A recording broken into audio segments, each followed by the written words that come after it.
నమస్కారం డాక్టర్ బండి విశ్వేశ్వరరెడ్డి గారు. నమస్కారం నాగరాజ్ గారు. మైండ్ మనీ సైకాలజీ ఈ సబ్జెక్ట్లో అండ్ పర్టికులర్గా మనీ అట్రాక్షన్ త్రూ హౌస్ అనేది ఎపిసోడ్ 3 కూడా అడిగారు చాలామంది. అంటే మనీని అట్రాక్ట్ చేయాలి అని అంటే హౌస్ ఏ విధంగా ఉండాలి అనేది. శివ ఓం. మనకు హౌస్ అనేది ఎంత ఇంపార్టెంట్ అంటే మనం ఎక్కడ ఏ దేశం ఎగినా ఎందుకు కాలు ఎడిగినా ఎక్కడ తిరిగినా ఏం చేసినా ఏం జాబ్ చేసినా ఆఖరికి రావాల్సింది ఎక్కడికి? ఇంటికి రావాలి. కాబట్టి ఎంత కష్టపడినా ఎంత ఇది చేసినా సేద తీరాల్సింది ఎక్కడ అంటే రెస్ట్ తీసుకోవాల్సింది ఎక్కడ? ఇంటి దగ్గర. ప్లస్ మన వంశము వృద్ధి చెందేది ఎక్కడ? ఇంటి దగ్గర పిల్ల పాపలతో. కాబట్టి సుఖము అనేది సంతోషానికి మారుపేరు ఇల్లు. కాబట్టి అటువంటి ఇంటికి 3 ఎపిసోడ్స్ ఏంది 30 ఎపిసోడ్స్ చెప్పినా ఇది లేదు. ఎందుకనంటే అంత ఇంపార్టెంట్ అన్నట్టు. ఈచ్ అండ్ ఎవ్రీ పాయింట్ మీరు అప్లై చేసి చూస్తే మీరే ఆశ్చర్యపోతారు. కాబట్టి ఇక్కడ ప్రాస్పరిటీ, లక్, తర్వాత మనం సంపదను అట్రాక్ట్ చేయడానికి చెప్పుకునే పాయింట్స్లో నార్త్ సైడ్ ఏవైతే కిటికీలు ఉంటాయని చెప్పుకున్నాం కదా, ఎప్పుడు ఓపెన్ పెట్టాలి అని అనుకున్నాం. వాటికి ఎల్లో కలర్ కర్టన్స్ వేయాలి. ఎల్లో కలర్ కర్టన్స్ వేస్తే అది ప్రాస్పరిటీ అట్రాక్ట్ అవుతుంది, లక్ అనేది పెరుగుతుంది, ఆటోమేటిక్గా మనకు సంపద అనేది వృద్ధి చెందుతుంది అన్నట్టు. అదే రకంగా ఎప్పుడైతే ఈ ఇంటిలో నెగిటివ్ ఎనర్జీ రాకుండా చేయవలసినవి కూడా చాలా ఉంటాయి. కాబట్టి ఇన్ని చేస్తున్నాం కదా సార్, మరి నెగిటివ్ ఎనర్జీ ఎందుకు వస్తుంది అని మీరు అడగవచ్చు. ఎందుకనంటే మనము బయటికి వెళ్ళినప్పుడు నంబర్ ఆఫ్ పీపుల్తో మీట్ అవుతాం. ఒక్కొక్కడి మాట, ఒక్కొక్కడి వ్యవహారం మంచిగా ఉంటుంది, ఒక్కొక్కరిది మంచిగా ఉండదు. కాబట్టి డిఫరెంట్ టైప్ ఆఫ్ పీపుల్తో మనము మీట్ అయినప్పుడు మీకు తెలియదు కానీ వాళ్ళకి సంబంధించిన నెగిటివ్ వైబ్రేషన్స్ కూడా మనకు వస్తాయి. ఎందుకంటే మనం అడవిలో కాదు కదా, సొసైటీలో ఉంటున్నాం, రకరకాల మనుషులతో ఉంటున్నాం. అందులో వాళ్ళు ఈవిల్ థాట్స్ అంటే వాళ్ళ మైండ్లో కొన్ని క్రూరమైన ఆలోచనలు ఇటువంటివి ఉండొచ్చు. తర్వాత మన మీద కుళ్ళుకునే వాళ్ళు, ఇలాంటి వాళ్ళు ఉండొచ్చు. కాబట్టి వాళ్ళందరి నెగిటివ్ అనేది ట్రాన్స్ఫర్ అవుతుంది, వైబ్రేషన్స్ ట్రాన్స్ఫర్ అవుతాయి, 100% ట్రాన్స్ఫర్ అవుతాయి. కాబట్టి అలా వచ్చినప్పుడు మళ్ళీ మనం ఎప్పటికప్పుడు పాజిటివ్గా ఛార్జ్ అవుతూనే ఉండాలి. నెగిటివిటీ పెంచుకుంటే కిందకి వెళ్ళిపోతారు, అంటే నష్టం, బాధలు, తర్వాత ఇంట్లో ఇబ్బందులు ఇవన్నీ వస్తాయి. అవన్నీ రాకూడదని అంటే ఇవి మనం నిరంతరం చేస్తూనే ఉండాలి. ఇట్స్ అండ్ సైకిల్, డైలీ వైజ్గా మనం చేస్తూనే ఉండాలి. ఒకసారి చేస్తే ఇంకా మనం ఆపేద్దామని అనుకోవడం కరెక్ట్ కాదు. కాబట్టి ఈ రకంగా డైలీ నెగిటివిటీని బయటకు పెట్టే కొన్ని టెక్నిక్స్ ఉన్నాయి. అందులో ఏంటంటే అందరికీ తెలిసి ఉంటుంది, సాంబ్రాణి.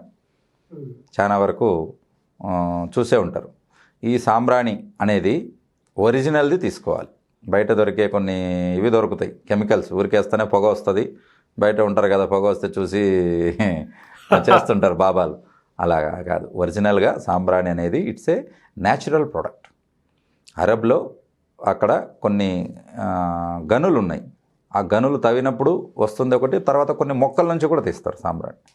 అలాగా తీసిన ఒరిజినల్ దానికే మనకి నెగిటివిటీని పాలదోరే ఎఫెక్ట్ ఉంది. ఉత్త పొగ పెడితే ఏమీ కాదు, కళ్ళకు మంట వస్తుంది తప్ప ఏమీ రాదు. కాబట్టి మీరు అటువంటి దాన్ని ఎప్పుడు వేయాలి?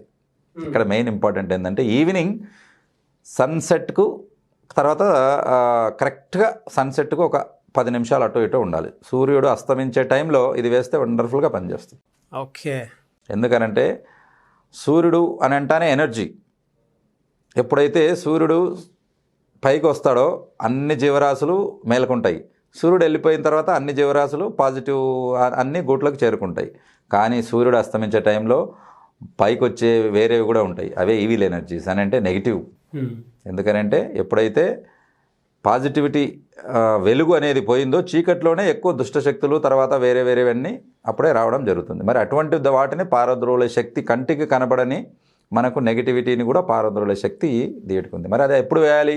అవి వచ్చే టైంలో వేయాలి, వేరే టైంలో వేస్తే ఉపయోగం ఉండదు. కాబట్టి అవి న్యాచురల్గా చీకటి పడినప్పుడు అవి మనకు వచ్చే అవకాశం ఉంది. కాబట్టి ఆ టైంలో ఈ సాంబ్రాణి వేస్తే సూపర్గా పనిచేస్తుంది. ఓకే. కాబట్టి కంపల్సరీగా డైలీగా మీరు అది వేయాలి. లేపాక్షి అటువంటి స్టోర్లో అయితే కొన్ని ఒరిజినల్గా దొరుకుతాయి. ఒరిజినల్ సాంబ్రాణి మీరు ఎంత వేసినా కళ్ళకు మంట పుట్టదు. ఇదొక్కటే మీకు గుర్తు. కాబట్టి అప్పుడే మనకు ఒక మంచి ప్లెజెంట్ ఫీలింగ్ వస్తుంది అన్నట్టు ఆ రకంగా. ప్లస్ ఇంట్లో ఎప్పటికీ కూడా ఐశ్వర్యం తరగకూడదనంటే ఆ ఇంట్లో దీపము వెలుగుతూ ఉండాలి. Especially evening time. మార్నింగ్ మీరు పెట్టినా పెట్టకపోయినా ఈవినింగ్ చీకటి పడిన తర్వాత ఎవరైతే దీపం పెడతారో ఆ ఇంట్లో ఐశ్వర్యం ఎప్పుడు తరగదు. ఓకే. కాబట్టి దీపం పరబ్రహ్మ స్వరూపం అంటారు. అంటే ఒక దీపంలోనే మనకు భగవంతుడు ఉంటాడు. మరి అటువంటి భగవంతునికి మనం దీపం పెట్టినప్పుడు వాళ్ళను ఆశీర్వదించినట్టు లెక్క. భగవంతుడు ఊరికే రాడు కదా, ఐశ్వర్యాన్ని తీసుకొని వస్తాడు. కాబట్టి మనకున్న బాధలన్నీ చీకటిని, దీపం వెలుగు చీకటిని పారద్రోలినట్టు మనకు ఉన్న కష్టాలను, మనకున్న నెగిటివిటీ, మనకున్న వీటిని అన్నిటినీ ఈ దీపం అనేది పారద్రోలుతుంది. కాబట్టి ఈవినింగ్ పూట కంపల్సరీగా మీరు దీపం పెట్టాలి. ఏ నూనెతో, ఎక్కడ, ఏమిటి అనేది ఏం లేదు, ఎక్కడైనా ముందు మీరు దీపం పెట్టాలి. అందుకే మీరు చూశారు చాలామంది చర్చిల్లో ఏం పెడతారు, క్యాండిల్స్ పెడతారు. వాటి అర్థం కూడా అది. కాబట్టి ఎక్కడైనా దర్గాల్లో కూడా క్షమ అని వాళ్ళు కూడా వెలిగిస్తారు. ఎవరైనా కూడా దీపానికి విలువ ఇస్తారు. దీపం అంటేనే అది ఒక ఎనర్జీ, ఆ రకంగా అన్నట్టు. కాబట్టి ఇది ఉంటుంది. ఇంకొకటి ఏంటంటే, ఏ ఇంట్లో ఐశ్వర్యం తరిగిపోతుంది, ఏ ఇంట్లో డబ్బులు అనేది నిలబడకుండా పోతాయి, ఎక్కువ బాధలు నష్టాలు ఉంటాయనంటే, ఏ ఇంట్లో అయితే ఆడపడుచు అంటే ఆడవాళ్ళు కంటిలో నీరు పెట్టుకోకూడదు. అంటే ఆడవాళ్ళు బాధపడకూడదు. తల్లి కావచ్చు, భార్య కావచ్చు, చెల్లెలు కావచ్చు, ఎవరైనా కావచ్చు, కంట్లో తడి పెడుతున్నారంటే వాళ్ళు బాధల్లో ఉన్నట్టు లెక్క. ఎప్పుడైతే భార్య బాధల్లో ఉంది, కంట్లో తడి పెడుతుందంటే శుక్రుడు పాడవుతాడు. శుక్రుడు ఈజ్ నథింగ్ బట్ సుఖానికి, డబ్బుకు, ఐశ్వర్యాన్నిటికీ, ప్లస్ మాకు డాక్టర్లకు కూడా శుక్రుడు అనుకూలం ఉండాలి. కాబట్టి ఈ శుక్రుడు ఎప్పుడైతే దెబ్బతిన్నాడో ఆయన వెంట అన్నీ దెబ్బతింటాయి. ఐశ్వర్యం తగ్గిపోతే అప్పులు వస్తాయి, అప్పులతో పాటు బాధలు వస్తాయి, బాధలతో పాటు నష్టాలు వస్తాయి. కాబట్టి ఈ రకంగా దెబ్బతింటాడు. కాబట్టి ఎప్పటికీ కూడా ఏ ఇండ్లు ఎవరు హ్యాపీగా ఉండదలుచుకుంటారు అని అంటే, ఎవరైతే వాళ్ళ ఇంటి ఇళ్ళాలకి కావాల్సినవన్నీ సమకూరుస్తారో, అది నెలకు తగిన కిరాణా కావచ్చు, వాళ్ళకి కావాల్సిన అలంకరణ కావచ్చు, వాళ్ళకు ఎప్పుడు సుఖంగా పెట్టాలి. వాళ్ళ కంట్లో ఎప్పుడు నీరు ఉండకూడదు. అంటే వాళ్ళకి కావాల్సినవి అన్నీ సమకూర్చాలి. అవి అత్యాశ అయితే మీరు ఆలోచించవచ్చు, కానీ జనరల్గా బేసిక్ నీడ్స్ ఉంటాయి కొన్ని, కంపల్సరీ అవి ఇవ్వాలి. అంటే వాళ్ళని ఇబ్బంది పెట్టకూడదు అని అర్థం. ఇప్పుడు చాలామంది ఉంటారు, రోజంతా కష్టపడి వచ్చి వాళ్ళు ఇండ్లు జీవనం సాగిస్తుంటే పోయి వాళ్ళని కొట్టేసి వాళ్ళ డబ్బులు తీసుకొని పోయి తాగి తగలేస్తుంటారు. అటువంటి ఇండ్లు చూడండి ఎట్లా ఉంటాయి అసలు. ఎప్పటికీ ఇది ఉండదు. కాబట్టి ఎప్పుడు కూడా ఆడవాళ్ళను, ఎస్పెషల్లీ తల్లి కానీ, భార్య కానీ, చెల్లెలు కానీ, వాళ్ళను విసిగించకూడదు. వాళ్ళ కళ్ళల్లో నీళ్ళు ఉండకూడదు. ఆ కళ్ళల్లో నీళ్ళు ఉంటే ఆ మరుక్షణమే లక్ష్మీదేవి ఆ ఇంట్లోంచి వెళ్ళిపోతుంది. చాలా వాళ్ళకు అఫెక్షన్ అన్నట్టు. లేడీస్ కంట్లలో నీళ్లు కనపడిన ఇంట్లో లక్ష్మీదేవి ఉండదు, మరుక్షణమే వెళ్ళిపోతుంది. కాబట్టి అటువంటి ఉండకూడదు. మరి పెంచుకోవాలంటే ఏం చేయాలి ఐశ్వర్యం అని అంటే, మా మౌషి బువ అని అంటే తల్లి తర్వాత పుట్టిన వాళ్ళు మనకేమవుతారు, పెద్దమ్మ, పెద్దవాళ్ళైతే పెద్దమ్మ, చిన్నవాళ్ళైతే చిన్నమ్మ, వాళ్ళు తర్వాత మనకు అక్కగారు. ఇప్పుడు ఫ్యామిలీ సెటిల్ అయిన తర్వాత అక్క వాళ్ళు సెటిల్ అయింటారు. వాళ్ళకు కంపల్సరీగా ఇయర్లీ వన్స్ లేదా ట్వైస్ 2 సార్లు కానీ వాళ్ళకు పిలిపించి ఇంట్లో వాళ్ళకు తృప్తిపరచాలి. వాళ్ళని తృప్తిపరిస్తే ఏం చేయాలి, వాళ్ళకు కంపల్సరీగా బట్టలు, వాళ్ళకు బహుమతులు అవి ఇవ్వాలి కంపల్సరీగా.